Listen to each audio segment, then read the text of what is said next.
a gente iniciou o estudo do tecido conjuntivo, né?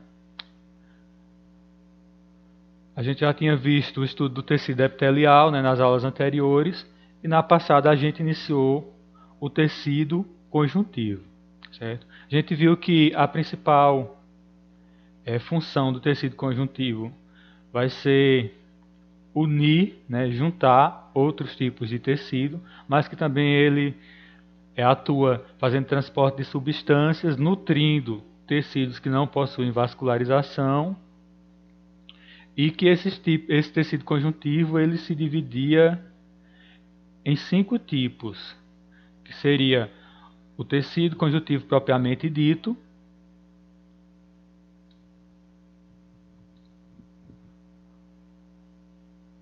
calma aí, deixa eu pegar aqui. Tecido conjuntivo propriamente dito, né? O tecido conjuntivo cartilaginoso, o tecido conjuntivo ósseo, o adiposo e o sanguíneo. Então, esses são os 5 tipos de tecidos conjuntivos. Então, na aula passada, a gente viu o que é o tecido conjuntivo propriamente dito, ou TCPD, né? A gente viu como ele se divide em 2 outros tipos de tecido, que seria o frouxo e o denso, de acordo com a quantidade de matriz celular em relação à quantidade de células que esse tecido vai apresentar. E por aí a gente paramos com ele. E agora, a partir de hoje, a gente vai ver os outros 4 tipos de tecido conjuntivo. Vamos começar aqui pelo adiposo. Tecido conjuntivo adiposo. Esse tecido conjuntivo adiposo, ele é formado... Deixa eu pegar aqui uma coisa.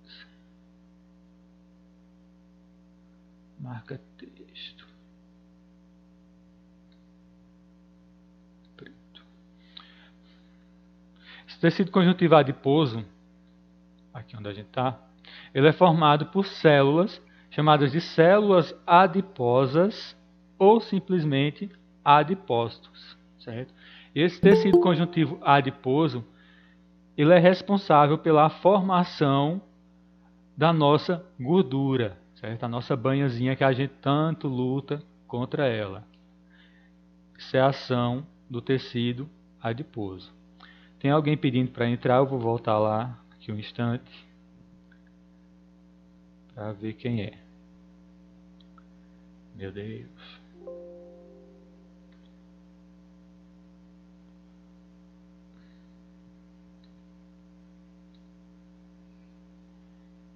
Gabriel Gomes.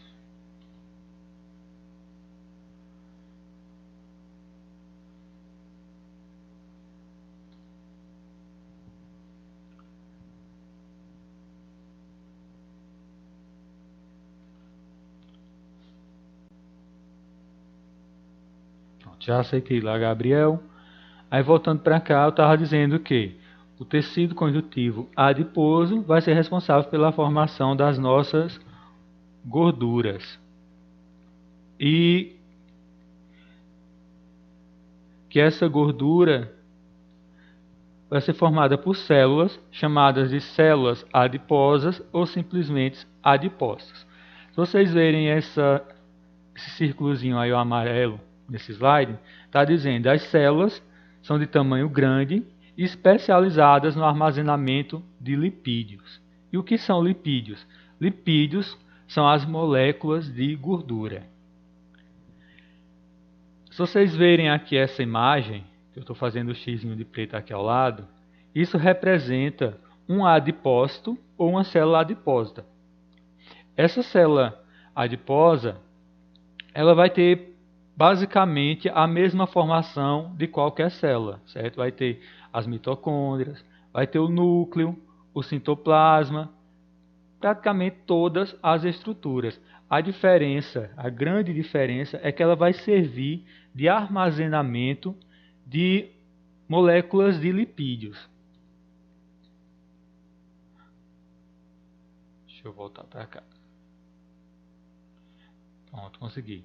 Aqui, ó, toda essa parte amarela que vocês estão vendo dentro dessa célula é o acúmulo de moléculas de gordura, chamadas de lipídios, ou seja, essa célula aqui ela vai ter a função de armazenar essas moléculas de gorduras ou simplesmente de lipídios, como queira chamar. As funções desse tecido adiposo são essas três aqui. Ele vai servir de isolamento térmico, reserva de energia e proteção mecânica. Isolamento térmico, o que quer dizer? Quer dizer que o tecido adiposo ele impede que o indivíduo ele perda o calor de forma excessiva. Nós precisamos manter nosso corpo em torno de 36 graus Celsius para se manter saudável. Então esse tecido adiposo ele tem essa função de, em um dia de frio ou em uma noite de fria, a gente possa se manter aquecido e perder esse calor de uma forma mais lenta. Por isso que os animais que vivem no Polo Norte, as baleias, as focas, os pinguins, possuem uma grande quantidade de gordura, que é justamente para manter a temperatura interna do corpo. Então está aí a função de isolamento térmico do tecido adiposo. A segunda é reserva de energia. Veja só, nós somos humanos modernos, né, com metabolismo de humanos primitivos, quando a gente fala de reserva de energia. O tecido adiposo ele vai armazenar em forma de moléculas de lipídio, certo? Toda a energia que a gente não consumir. Tudo aquilo que a gente come e que não é gasto pelo nosso corpo vai ser metabolizado e transformado em lipídios, e esses lipídios armazenados nessas células chamadas células adiposas, que vão formar esse tecido de gordura. Por que eu digo que somos humanos modernos com metabolismo primitivo? Porque essa função aqui de reserva de energia, em algum momento da nossa evolução, foi muito importante para a gente, né? Quando a gente precisava caçar, precisava fugir de predadores, né? A gente enfrentava períodos de escassez de alimento. Então, durante esses períodos de dificuldade para se alimentar, o nosso corpo ia se nutrir dessa reserva de energia em forma de gordura, assim como acontece com os animais até hoje. Só que com a vida moderna, né, nosso corpo passou a acumular essa reserva de gordura e a gente não usa, né? Só vai se acumulando, acumulando e acumulando, devido ao nosso sedentarismo, né? Ao sistema da vida moderna, vamos dizer assim. E isso tem uma consequência para o nosso corpo, porque, como a gente pode ver esse adipócito aqui, essa célula de gordura, é uma célula viva. E toda célula viva precisa fazer metabolismo, ou seja, respirar e se nutrir. Ela precisa de uma manutenção para se manter viva. Então imagine o trabalho que o seu corpo tem para manter 15, 20, 30 quilos de tecido adiposo que está ali como reserva de energia e que você nunca vai usar. Por isso a pessoa fica mais cansada, fica mais pesada, mais fadigada, certo? Além do peso corporal em si que vai, vamos dizer assim, sobrecarregar o sistema muscular e esquelético da pessoa, ainda tem essa parte de metabolismo. Como assim, professor? Veja só, se a minha respiração é responsável por levar oxigênio para todas as minhas células. Eu sou um cara de 1,76 m, pesando 74 kg. Beleza. Eu tenho 74 kg de massa celular para receber oxigênio através da minha respiração. Se eu engordar 20 quilos, eu vou estar dando mais 20 quilos de massa celular para que minha respiração possa dar conta de oxigená-la. Ou seja, vai sobrecarregar o meu sistema. Vocês estão entendendo o que eu quero dizer? Eu falo em sobrecarregar o sistema corporal.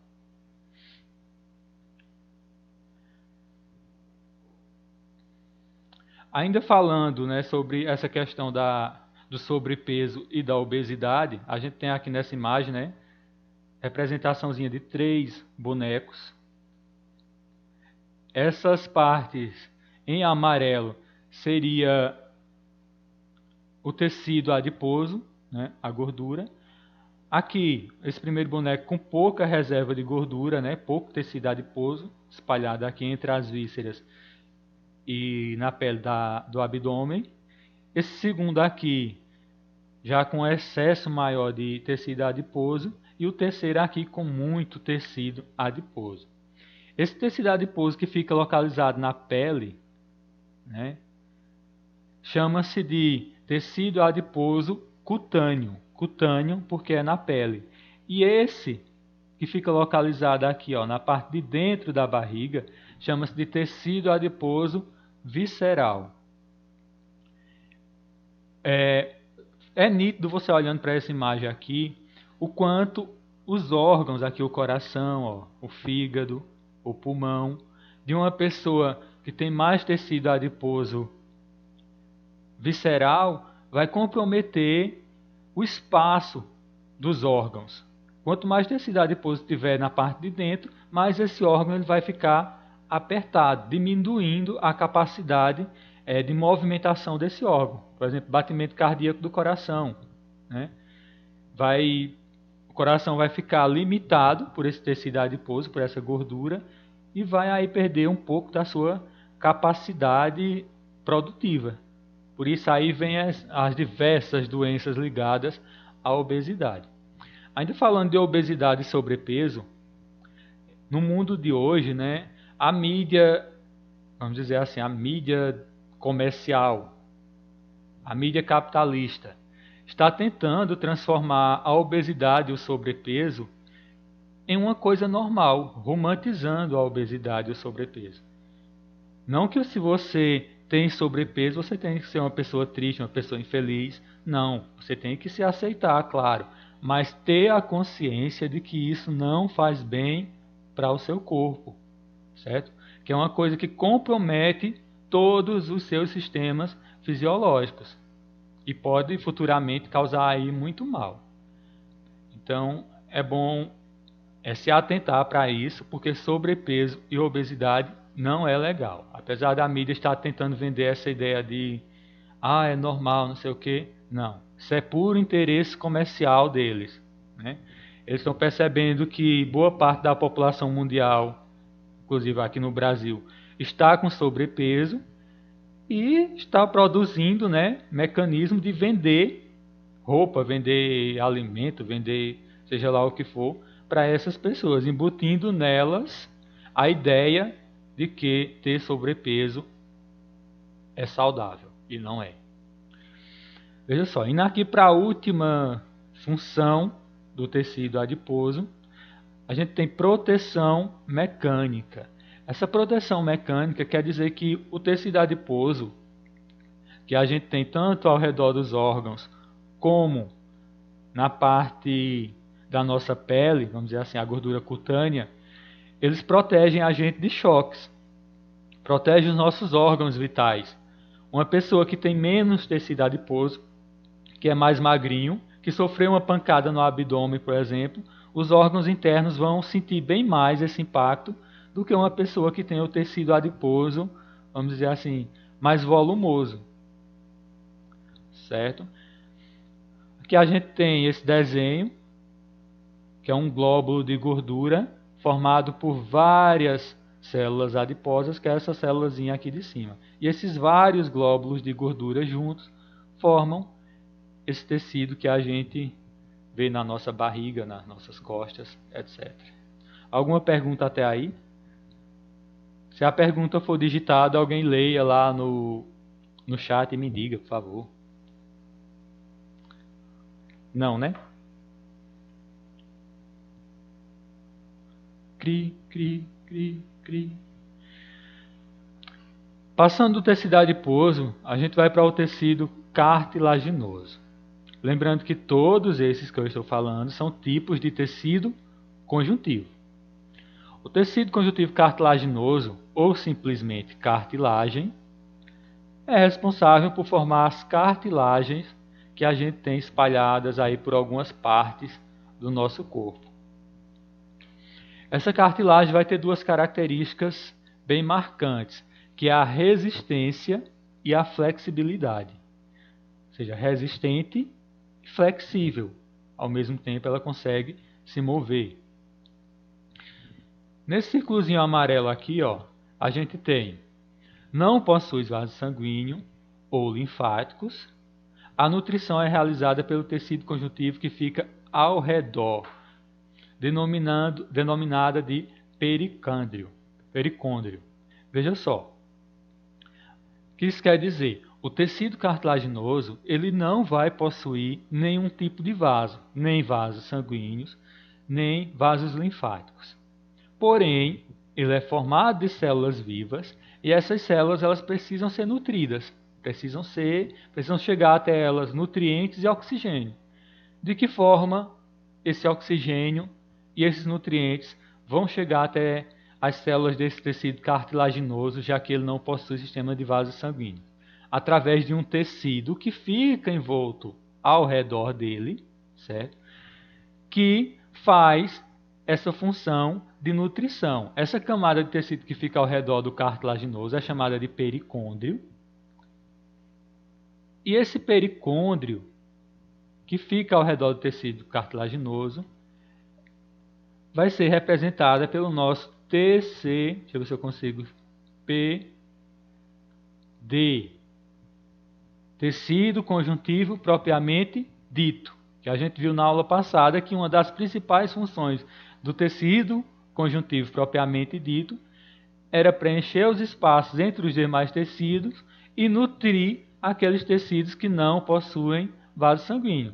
Então, quem vai nutrir o tecido cartilaginoso vai ser o tecido conjuntivo propriamente dito ou simplesmente TCPD. Certo? Quais as funções do tecido cartilaginoso? Sustentação, né? Ela ajuda a sustentar o nosso corpo. Reveste a superfície das articulações. Quando eu falar aqui, ó, da função de sustentação, existe algumas áreas que a gente possui cartilagem, formada por tecido cartilaginoso, que a gente pode sentir tocando. Nossas orelhas, por exemplo, ela é revestida por dentro, é preenchida por tecido cartilaginoso, cartilagem. A nossa traqueia, que é a nossa garganta aqui, ó, os anéis da garganta, se você pegar na sua garganta agora aí, você vai sentir que ela é feita de um material resistente que não é osso. Isso é cartilagem formada pelo tecido cartilaginoso.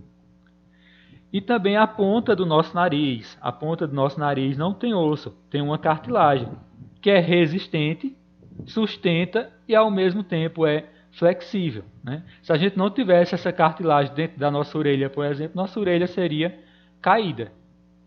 Certo?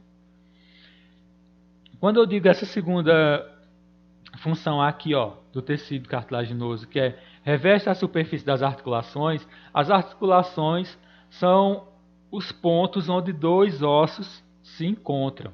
As populares juntas, né? A junta da mão com o braço, do joelho, né? Entre a popular cabeça do osso e outra, o osso vai estar coberto aqui, ó, por essa parte branca, que é formada de cartilagem ou de tecido cartilaginoso. Essa camada de cartilagem que tem na superfície das articulações serve justamente para que um osso não se atrite no outro, para que a gente possa movimentar nossas articulações.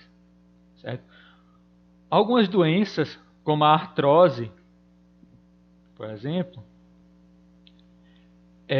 nada mais é do que o desgaste dessa cartilagem que existe nessas articulações. Se vocês olharem aqui, a gente tem um exemplo de um joelho com artrose, onde essa cartilagem, aqui ó, ela foi danificada, expondo o osso, e aí o osso vai começar a friccionar com o outro à medida em que você vai se movimentando. Isso causa dores horríveis. Isso pode ser causada por quê? Por má alimentação, né? Que vai danificar aí todo o seu metabolismo, e também pela idade. Com a idade, a capacidade de regeneração celular nossa, ela diminui muito.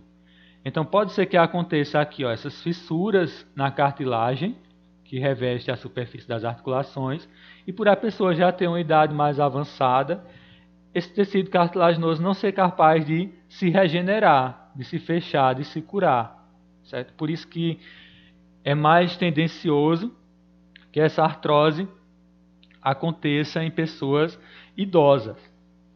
Um dos fatores que contribui também para o aparecimento disso é a obesidade, o excesso de peso, né?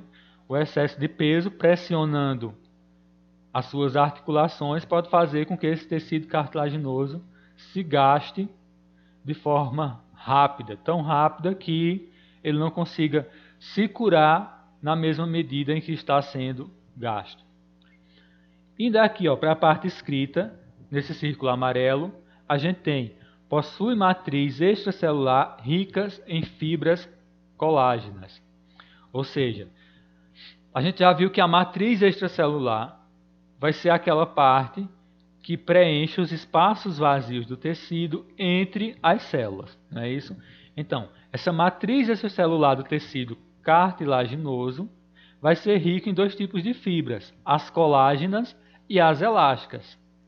As fibras colágenas vão impedir que o tecido se rompa facilmente, dando a ele uma firmeza, e as elásticas que ele seja maleável. Por exemplo, se você pegar a sua orelha, dobrá-la e soltar, ela vai voltar para a posição em que estava. Isso é graças a essas fibras elásticas da matriz extracelular.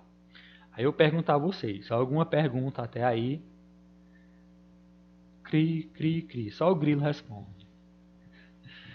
Aí eu fico pensando que vocês estão entendendo.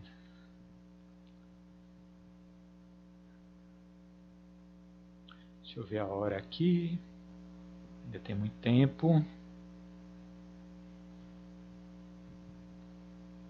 Essas cartilagens do tecido cartilaginoso, elas vão se dividir em três tipos de acordo com a região do nosso corpo. A gente vai ter a cartilagem hialina, a cartilagem elástica e a cartilagem fibrosa, certo?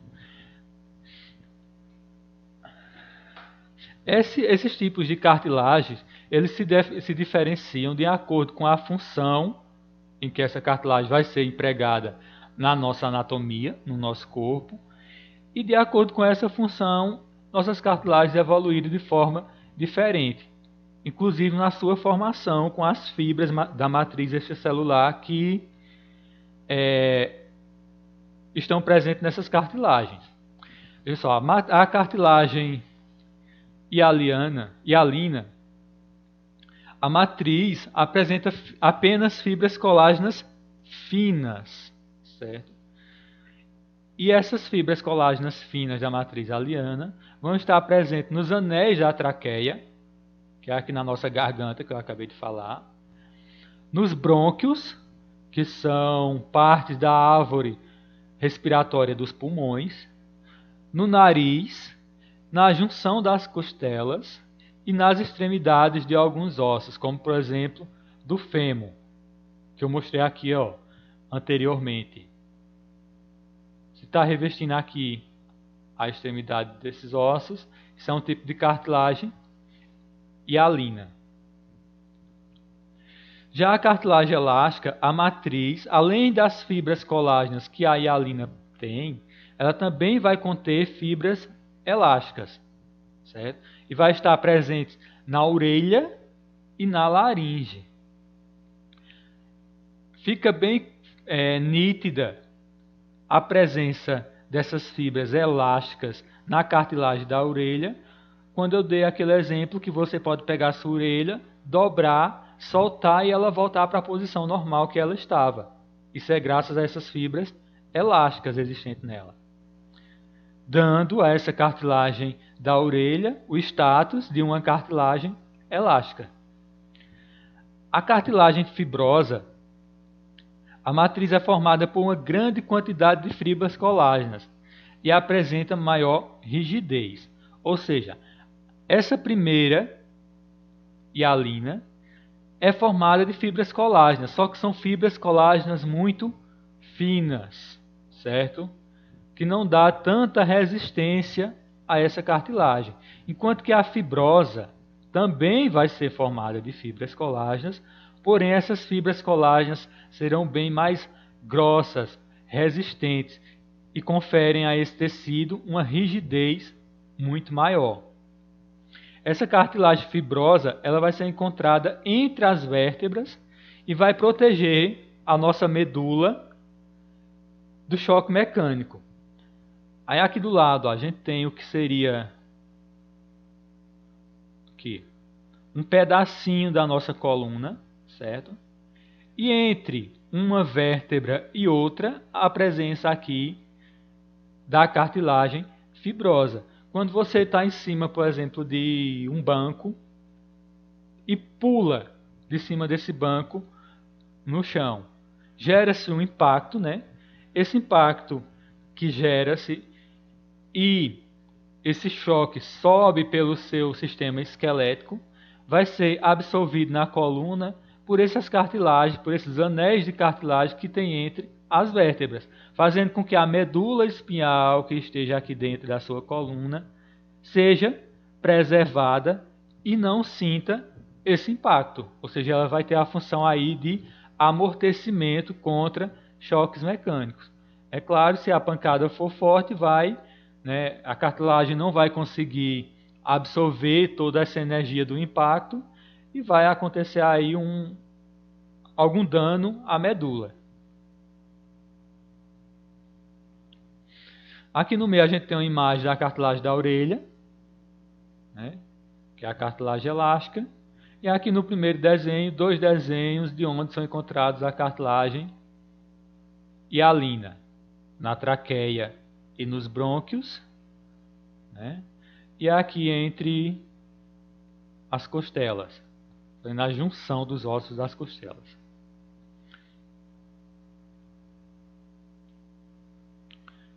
Saindo do tecido conjuntivo cartilaginoso, a gente vai para o tecido conjuntivo ósseo. Se é ósseo, o nome já diz, vai formar os nossos ossos. Certo? O tecido conjuntivo ósseo ele vai ser o principal constituinte dos ossos. Vejam só. Se liguem nisso, na interpretação de texto. Se ele é o principal constituinte dos ossos, aqui já está dizendo que o osso não é formado unicamente de tecido conjuntivo ósseo, né?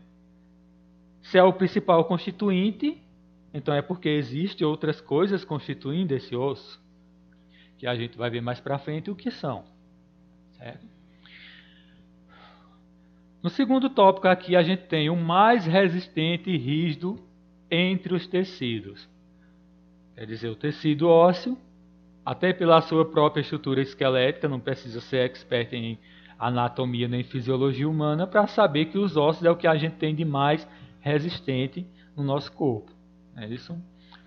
No terceiro aqui, a gente possui a mais diferenciada e complexa matriz extracelular. Então, de todos esses tecidos conjuntivos que a gente viu até agora, o propriamente dito, o adiposo e o cartilaginoso, o que tem a matriz extracelular mais diferenciada e complexa é o tecido conjuntivo ósseo. E mais para frente a gente vai ver como é essa conformação dessa matriz complexa e diferenciada. Funções. Quais as funções do tecido conjuntivo ósseo? 3 funções principais. Sustentação do corpo, é claro, né? Se a gente não tivesse osso, a gente não conseguiria ficar em pé. Então aí a função de sustentação. Fixação dos músculos, porque o tecido muscular ele vai vir fixado no tecido ósseo, certo? E proteção dos órgãos. Nossos principais órgãos vitais, eles são protegidos por uma capa de tecido ósseo do nosso esqueleto. Por exemplo, o nosso cérebro, né, está protegido por tecido ósseo pela nossa caixa craniana, né? Do mesmo jeito que Na altura aqui, ó, do nosso tórax, a gente tem as costelas fazendo uma proteção mecânica de vários órgãos internos que a gente tem nessa região, como pulmão, coração, fígado, certo? Então aí a proteção dos órgãos internos feitos por esse tecido ósseo.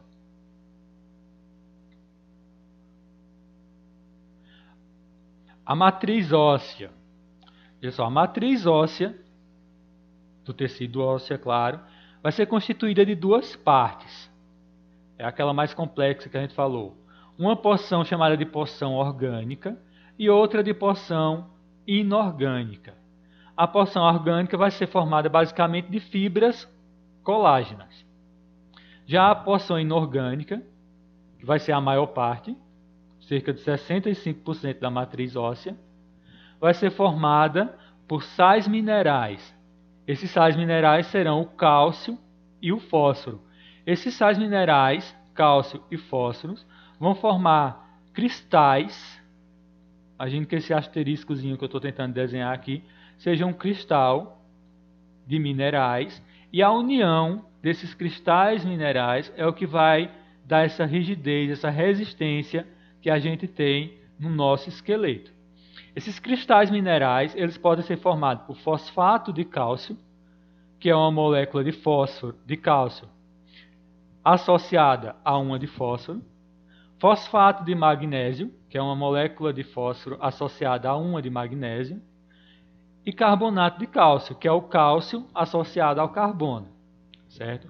Nesse círculozinho amarelo aqui a gente tem, esses minerais podem ser liberados no sangue.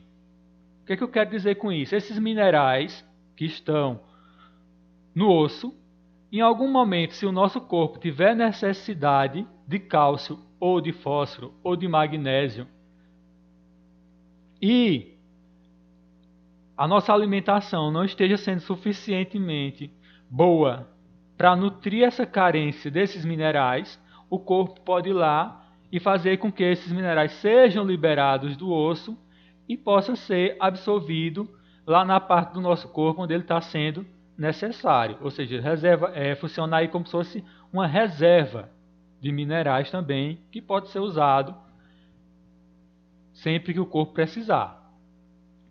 Concluindo aqui, ó, a gente tem as células ósseas. 3 tipos de células diferentes vão formar o tecido ósseo: os osteócitos, os osteoblastos e os osteoclastos. Ah, professor, que nomes difíceis, não sei o que, eu não vou decorar isso. E muita coisa em biologia você não precisa decorar nem saber o nome. Basta você decorar o prefixo, ó. Esse prefixo oste. Sempre que em um Enem, em um vestibular, tem uma célula começada com o prefixo oste, é referente a osso.